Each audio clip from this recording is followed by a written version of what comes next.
আনের স্ত্রী আনের সার্টিফাই দিল নব্য, কারণ আনের স্ত্রীর আঙ্গ যদি আনে বালা হইয়া যাইবার পান, একটা নেকদার মানুষ হয়ে যাইবার পান, তাহলে পৃথিবীর সমস্ত মানুষের সামনে আনে বালা। আমার এই কথাটা আনে বালা মতন বুঝুন যে আজকে গেহেরা ওয়াজ শুনে বাইর গে জিগাই যে স্ত্রী রে আনেকা গে খালি কইন যে বুলবুলিয়ে ওয়াজ করে গেছে তুই বালা কইলি বলে আমি বালা, আমি বলে একদম নেকদার মানুষ কসেন দিহি আমি মানুষটা কিরম খারাপ না বালা, জিগাই আলবেন কথাটা জিগানি পর দাদা মাশাআল্লাহ কইব হ্যাঁ সেদিনও নান্য আমার মাল্লা শেষ মানে বালা হয়ে হারছুন না। আবার যদি জিগানি ডং যদি আবার হেই বাবা ঘরের দরজা খুললে আত্মা কাচ্চা যদি কোন ওই আমি বালা না খারাপ, তা তো বেটি ডরের ঠেলা করবো উম্মা নি তো ফিরিস্তা ডরের ঠেলা করবে এইবার না সুস্থ মেজাজে। মুসলমান ভাইয়ের আমার, এই জন্যই আমি বলছি নামাজের মাধ্যম দিয়ে যখন আল্লাহর কাছে চাইবেন, আল্লাহর কাছে দুই কানা হাত তুলে বাবা নামাজের মাধ্যমে চাইবেন। এবার 5 ওয়াক্ত নামাজটা আপনার কায়েম করা লাগবে, নামাজটা সুন্দর করে পড়বেন। কিন্তু আমরাও কেমন জানেননি, খারাপ পাইবেন না, জুমার মধ্যে মানুষ বেশি হয় কিনা? জুমাত মানুষ বেশি হয় না? জুমার মধ্যে যত মানুষ হয় এই মানুষটির বাবা ফজরের টাইমেও কথা কয় না, ফজরের টাইমেও তো ফজরও নাই, জুমার মধ্যে বেশি। তখন নিজে মাঝে বুঝুন আন্য বালা কিরম,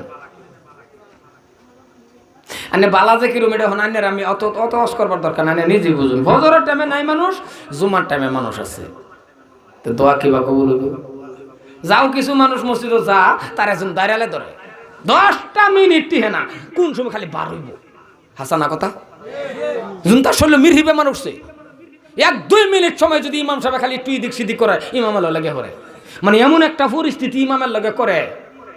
এরম মুক্তাদি হই না যে এরম মুক্তাদি হইবে মসজিদের ইমাম সাহেব আন্নে 2-1 দিন নমাজ না গেলে ইমাম আর মুয়াজ্জিন মিললে যাতে ককরি আব্বাস আলী না আকাশ আলী বাইরে যে দেখি না যাও যাই এলেরে দেখে গিয়া এর নাম মুক্তাদি। এরম মুক্তাদি হই না যে 2-1 ওয়াক্ত না আইলে ইমাম আর মুয়াজ্জিন যাতে বালা হইছে আল্লাহ গজবের থেকে বাঁচছি। কথাটা আমার বুঝতেছেন কি? মুক্তাদির মতন মুক্তাদি ধৈর্য ধরে বঞ্জেছেন যায় নামাজের মধ্যে, মুস্তাদ বসেন 1-2 মিনিট দেরি হয়েছে, কোনো অসুবিধা নাই, ইমাম সাহেবের হাজত থাকতেই পারে, উল্টা পাল্টা থাকতেই পারে। ও মুসলমান, কারণ মসজিদ আল্লাহর ঘর, শান্তির জায়গা, বেহেশতের বাগান। ধৈর্য ধরুন না, যতবার আল্লাহ আল্লাহ করবেন অতই তো নাকি মসজিদে গিয়ে কোন সময় খালি বার হইব, কোন সময় বার হইব। আর কিছুগুলি মসজিদের মধ্যে দেখবেন কি একটা অবস্থা করছে, যদি বেশি টাকা পয়সা আছে এসি লাগাই দিবেন। কারণ আমরা প্রত্যেকটা মানুষ লুঙ্গি পিন্ধি, পায়জামা পরে পিন্ধি, যদি পায়জামা কোনো আনো যায় লং প্যান্ট শার্ট অন্যান্য পিন্ধি। কিন্তু মসজিদও বেশিরভাগ মানুষ 100-র মধ্যে 95% মানুষই লুঙ্গি পিন্ধা মসজিদে জানা গো কথা কয় না, মসজিদে জানা লুঙ্গি পিন্ধা। এলে কি আমি মাঝে মাঝে ওয়াজের মধ্যে কই, যারা নাকি ফ্যান পিন্ধে মসজিদে যাও, তোমার ফ্যানটা যদি ঢিলাতে হয়, তোমার ফ্যানটা যদি সুন্দরভাবে ঘন্টার উঠে হয়, তাহলে 100 গুণ উত্তম লুঙ্গি পিন্ধে নামাজ পড়ার থেকে ফ্যান পিন্ধে নামাজ পড়া, কারণ তোমার ফ্যানটা ঢেলা তখন লাগবো। আর আমরা যারা লুঙ্গি পিনতে যাই মসজিদের ভিতরে হামানির লগে লগে বাপরি বাপ, দাদাই দিছে ফ্যান, নানাই দিছে ফ্যান, একবেড়া মরছে 4 জনে ফ্যান দা দিছে, নমাজ না বলে ফ্যান 4টা দিছে। এই 4টা আইন না ঘন ঘন লাগাইয়া এমন একটা অবস্থা করছে, ব্যক্তি ফ্যান যখন এক লগে দে কেউ আর লুঙ্গি জায়গা থাকে না। এই যে কাতার যে নমাজ খারিছুন কোন ফ্যান 4 কেনটা ঘোরার লগে লগে লুঙ্গি কি জায়গা থাকে না, লুঙ্গি ফিকে যায় রাও করে না। দেখছ লুঙ্গি ফিকে জানা নাই, তো লুঙ্গি যখন ফিকা যা 2 হাত নমাজের মধ্যে যখন 14 বার রে লুঙ্গি রে টাইম টাইম ভিতরে বলবেন, 5-এর ফ্যানে তো ধাক্কা দেওয়ার বাড়ি ঘুরে।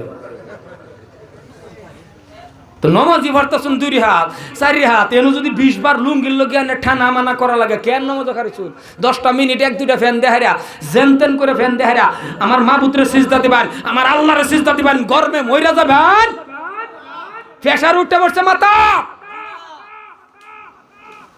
কি একটা অবস্থা করে না। কথা বেশি কইলতেছি, আনে করবো তো লুঙ্গি আড়া লাগায় না না না, আনে করছে রাওয়ে বোঝা গেছে যে না হুজুর আমরা লুঙ্গি ফিহে না, লুঙ্গি আড়া লাগে তাই এরম নাকি লুঙ্গি ফিকে ওড়ে না গো। তো লুঙ্গি যখন ফিকে, এই যে লুঙ্গি একবার লুঙ্গি ফিকে গেছে, একদম পুরা ফিকে গেছে, হ্যাঁ এবার লুঙ্গি ফিকে গেছে। আরেকটা আছেন সিজদাত, এই সিজদাতে এটা যখন উঠে এই লুঙ্গি বাচ্চা মাথা, এটা উঠে আর কই কিরে টুফি এত বড় কি, টুফি বড় না লুঙ্গি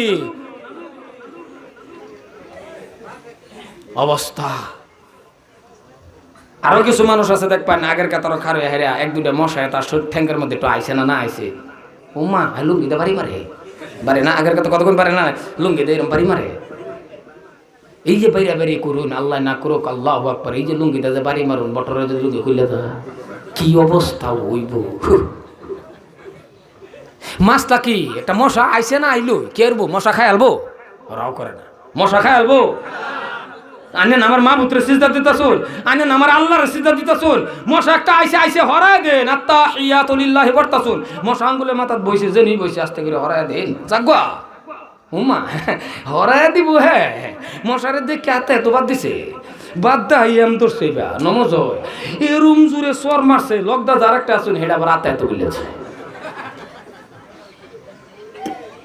নামাজ হযরত আলী রাদিয়াল্লাহু তাআলা নামাজ আকারে শরীরতে তীর কইলাছে, টের পাইছে না।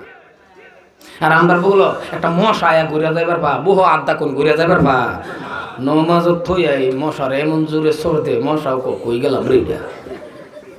মুসলমান খারাপ পান্না জামার কথা নেই, এরম মুক্তা দিয়েছে। হ্যাঁ নেওয়াত বান্ধে হেরিয়া দেখবেন চায়া থাকে, নেওয়াত বান্ধে চায়া থাকে, আগের মিস্ত্রির কাম ভালো আছে। মুসলমান ভাইয়ের আমার, এই জন্যই বলতেছি আজকে আপনি আমি এমন গুনাহগার হয়ে গেলাম, যদি আজকে তওবা করে যদি আপনি আমি আল্লাহ রাব্বুল আলামিনের কাছে তওবা করে বাবা মাফ চাইতে পারি, আজকে আপনাদের কত সৌভাগ্য বন্ধুরে আমার। এই যে দেখেন আপনাদের আজকে চোখের সামনে দুইজন ছাত্ররে বাবা 30 পারা কোরআন শরীফের হাফিজ, 5,000 বাবার এই 30 পারা কোরআন শরীফটা মুখস্থ করে নিলাম বন্ধুরে আমার। 6,666টা আয়াত কম বেশি হতে পারে, তারা এই আয়াতগুলি মুখস্থ করে নিল। 540টা রক্ষ মুখস্থ করে নিল, 114টি সূরা মুখস্থ করে নিল। এত সুন্দর আল্লাহর কালাম, হাযা কালাম রাব্বি, এই কোরআন শরীফ যারা মুখস্থ করে নিল, যদি বাবা সত্যিকারে কোরআন শরীফের প্রতি আমল করে কবরে যাইতে পারে, মুসলমান শুনে রাখো, এই হাফিজ সাহেব কাল কিয়ামতের দিন 10 জন জাহান্নামী মানুষ জান্নাত নেওয়ার পারমিশন পাইব। আরো জোরে বলেন সুবহানাল্লাহ। এলাকাবাসী মানুষ শুনে রাখেন, এই যে হাফিজি মাদ্রাসা, এই জায়গার মধ্যে কোরআন শরীফ তেলাওয়াত হয়, আপনারা ভাগ্যদার মানুষ শুনে রাখো। আপনারা কেমন ভাগ্যদার জানেননি? এই আশেপাশের মানুষ শুনে রাখেন, এই আশেপাশের এই এলাকার মানুষ, আপনারা বরকতি মানুষ। একটা সময় দেখবেন এই কোরআন শরীফের খাতে এই জায়গাগুলির মধ্যে আল্লাহর বরকত ডালিয়া দিবে। একটা সময় দেখবেন এই কোরআন শরীফের খাতে এই জায়গার মানুষ উন্নত হয়ে যাবেন। একটা সময় দেখবেন এই মাদ্রাসার খাতিরে আপনারা ধনী হয়ে যাবেন, কারণ আল্লাহর কালামুল্লাহ শরীফ যারা শিখছে বাবা এরা ভাগ্যবান।